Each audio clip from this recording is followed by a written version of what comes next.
नमस्कार, बहुत बहुत स्वागत है आपका। आप देख रहे हैं चार की चौकसी और मैं हूं आपके साथ ललित। खबरों की शुरुआत करेंगे रायपुर से बड़ी खबर के साथ। मुख्यमंत्री विष्णुदेव साय ने निर्देश दिया है, राज्य में अब मुख्यमंत्री शिक्षा गुणवत्ता अभियान चलाया जाएगा। ये मुख्यमंत्री विष्णुदेव साय का निर्देश है। गुणवत्ता अभियान, मुख्यमंत्री शिक्षा गुणवत्ता अभियान चलाया जाएगा। परीक्षा परिणाम सुधार योजना बनाने के आदेश दिए हैं। स्कूलों में 100% उपस्थिति पर भी चर्चा की गई।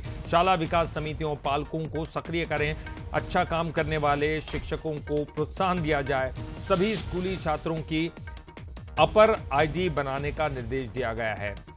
31 दिसंबर तक अपर आईडी बनाने के निर्देश जारी कर दिए गए। प्रदेश में बाल वाटिकाओं को सक्रिय करने के भी आदेश दिए हैं। बीजापुर जिले में नवाचार पर सीएम ने बधाई दी है। बीजापुर में स्थानीय भाषा में प्राथमिक शिक्षा दी जा रही है। स्थानीय युवाओं की मदद से गोंडी बोली पढ़ाई जा रही है।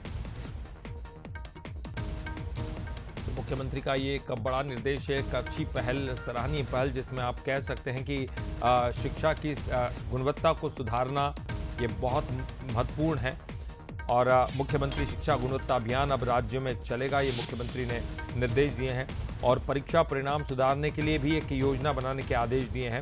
100% उपस्थिति होनी चाहिए और इसके लिए जागरूक किया जाएगा। शाला विकास समिति और पालकों को सक्रिय किया जाएगा।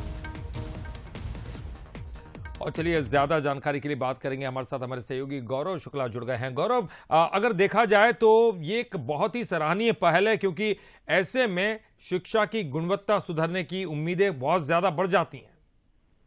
जी बिल्कुल ललित, देखिए जिस तरीके से मुख्यमंत्री विष्णुदेव साय अभी कलेक्टर कॉन्फ्रेंस कर रहे हैं, उसमें कई सारी चीजें निकल कर आ रही है। पहले उन्होंने खाद्य विभाग की समीक्षा की, फिर स्वास्थ्य की, और अब शिक्षा विभाग की वो समीक्षा कर रहे हैं। और इस दौरान उन्होंने सीधे तौर पर शिक्षा को बढ़ावा देने के लिए बातचीत की है और निर्देशित किया है। सबसे बड़ी बात यह है कि शाला विकास समिति और पालकों को सक्रिय होने के निर्देश मुख्यमंत्री ने दिए। मतलब जब तक शाला विकास समिति और पालक इसमें बच्चों को आगे नहीं बढ़ाएंगे, तब तक पढ़ाई में काफी कुछ आएगा। और शासकीय विद्यालयों को लेकर ऐसे भी कई मिथ्या है कि वहाँ के शिक्षक और बच्चे जो है वो पढ़ाई नहीं करते, तो कहीं ना कहीं इस पर भी मुख्यमंत्री ने जोर दिया। और वहीं 10वीं बोर्ड एग्जाम की परीक्षा में दंतेवाड़ा के जो 9.32% वृद्धि हुई है, उस पर भी उन्होंने बेहतर रिजल्ट लाने के लिए कहा है, क्योंकि कहीं ना कहीं जो बस्तर के दूरस्थ अंचल है, वहां पर शिक्षा को लेकर काफी दिक्कतें थी। जैसे ही वहां पर नक्सलवाद खात्मे के लिए काम किया जा रहा है, तो आने वाले समय में शिक्षा और जो वहां पर उच्च शिक्षा की बातें हैं, जो वहां पर स्कूल तोड़े गए थे वहां स्कूल बन रहे हैं,